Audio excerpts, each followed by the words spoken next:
IPS 4 ini ya. Nah, baiklah sebelum kita memulai belajar, silakan KM untuk memimpin doa.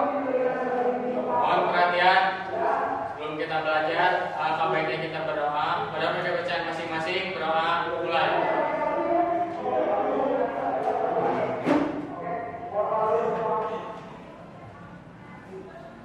Doa selesai. Beri salam. Assalamualaikum warahmatullahi wabarakatuh. Waalaikumsalam warahmatullahi wabarakatuh. Nah, baik sebelum kita belajar ya, saya absen dulu, periksa dulu presensinya. Aji,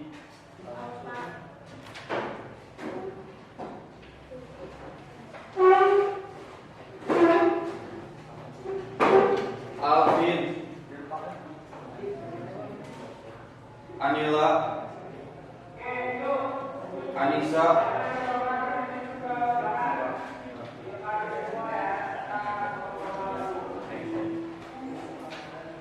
Ardian, Julfariski.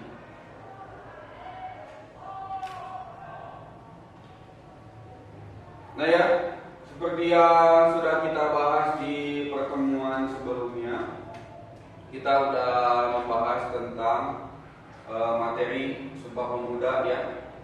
Di pertemuan sebelumnya kita membahas sejarah dari peristiwa Sumpah Pemuda ya, yang merupakan bagian dari peristiwa sejarah pergerakan nasional ya, bagian dari sejarah pergerakan nasional ya, di mana para pemuda kemudian sangat berperan besar ya, sangat berperan besar untuk mewujudkan cita-cita bersama pada masa itu adalah Indonesia merdeka.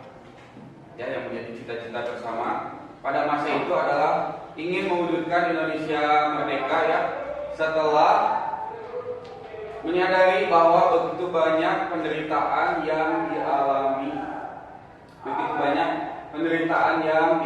oleh masyarakat Indonesia.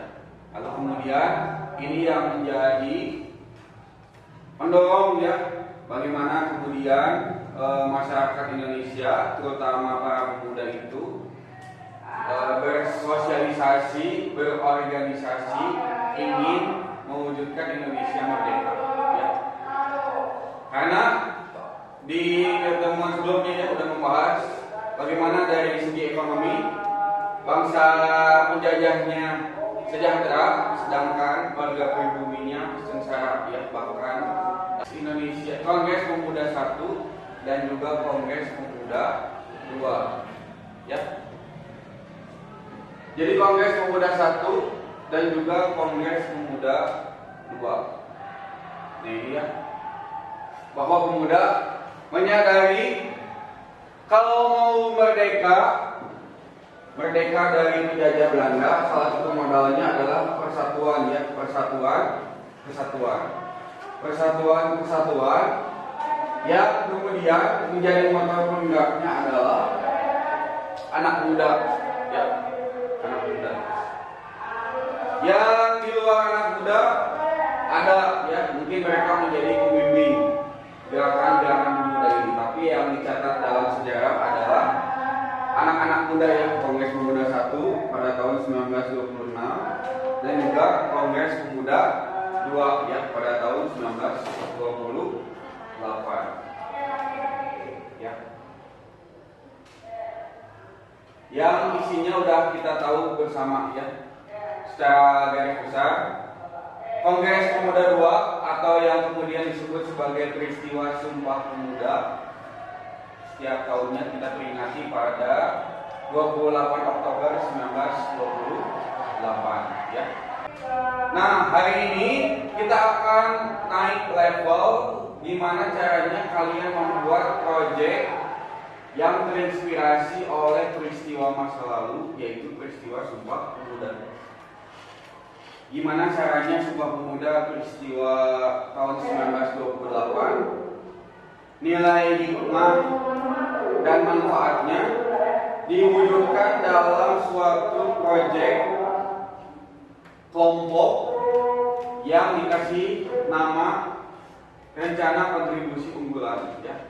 Jadi kalian sebagai anak muda, apa yang menginspirasi dari peristiwa Sumpah Pemuda diambil ya, kalian sosial, politik, bahasa, ambil dari peristiwa Sumpah Pemuda, pahami, kemudian wujudkan oleh kalian secara kelompok ya.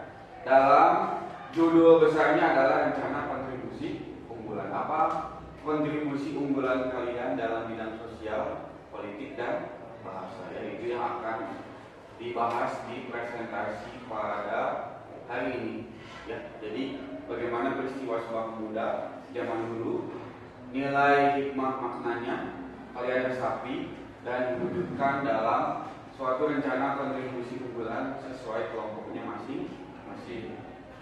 Sudah siap ya? Kita akan mulai presentasi berdasarkan anggota kelompoknya dari urutan yang paling pertama sampai urutan yang paling terakhir.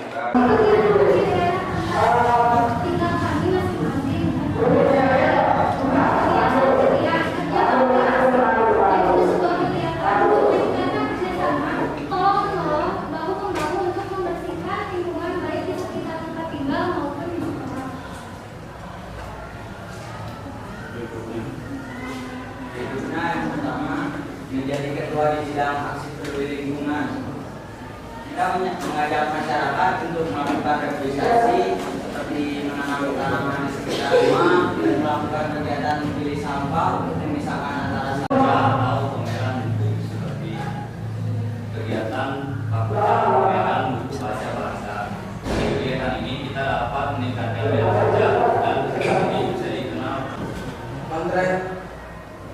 Kalau dilihat dari riset World Literacy National Ranking yang dilakukan oleh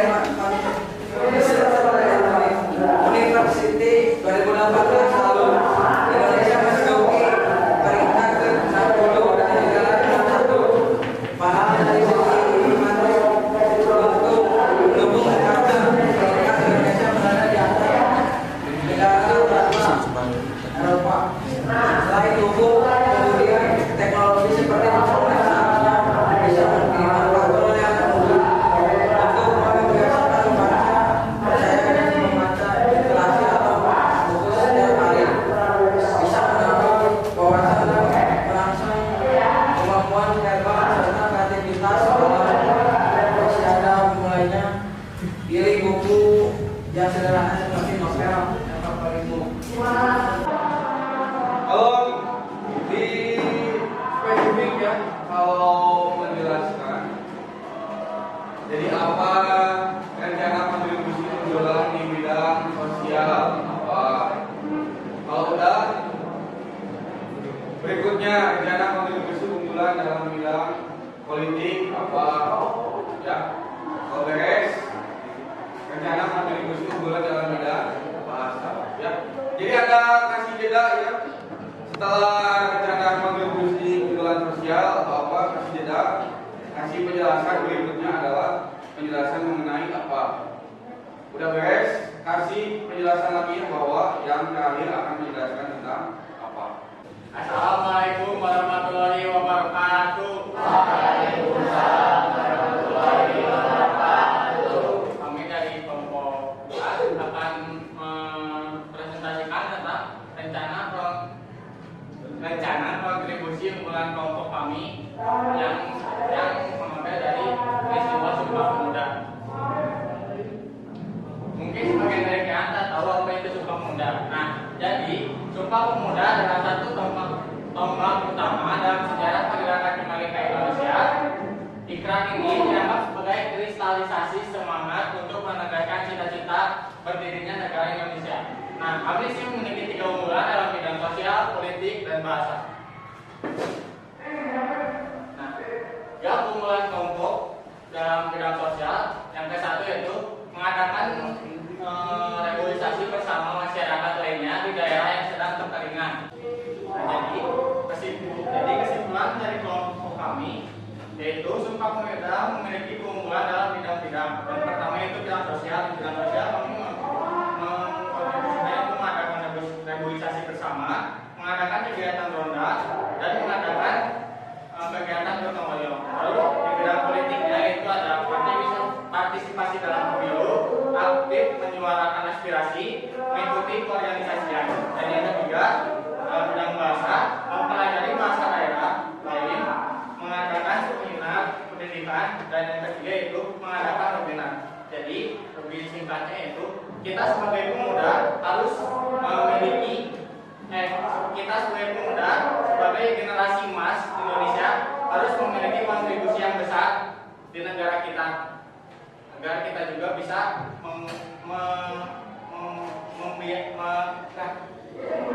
jadi kita juga harus mengambil semangat dari pahlawan-pahlawan kita. Jadi ada yang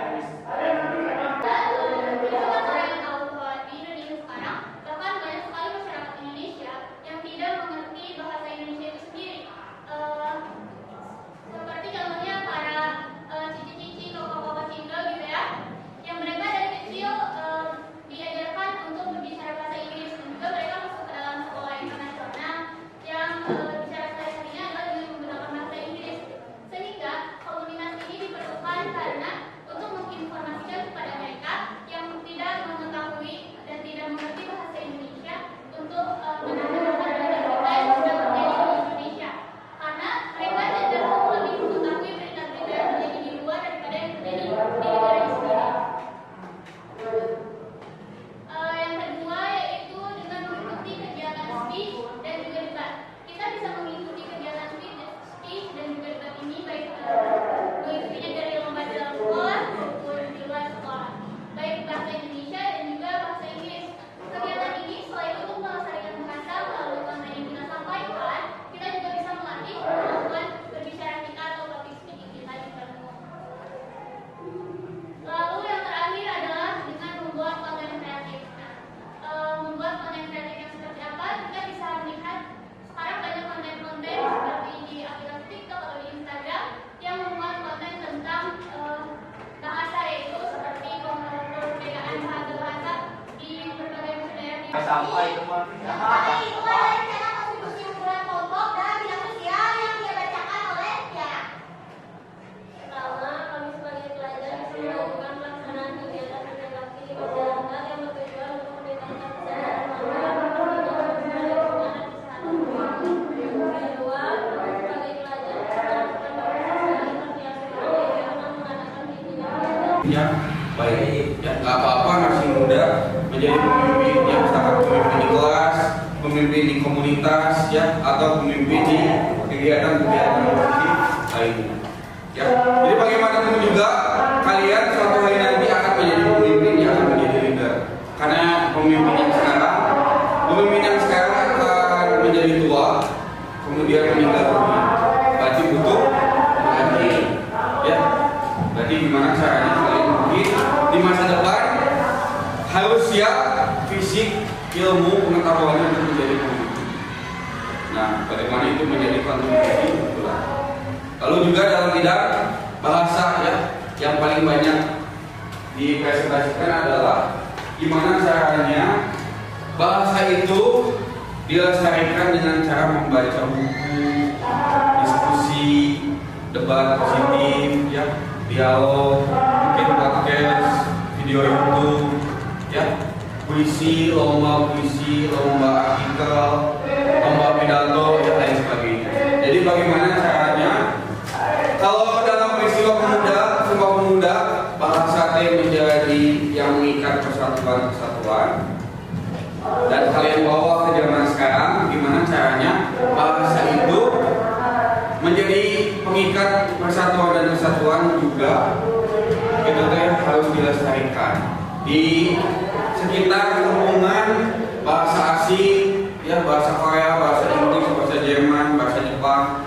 Nah, gimana caranya bahasa Indonesia itu tetap menjadi dilestarikan, yang digunakan, bahkan dikembangkan pada masa sekarang, ya. Nah, ya, terima kasih yang sudah presentasi. Beri tepuk tangan buat kalian. Terima kasih atas pertanyaannya. Terima kasih juga perhatian kalian kepada kelompok yang sudah hadir. Mari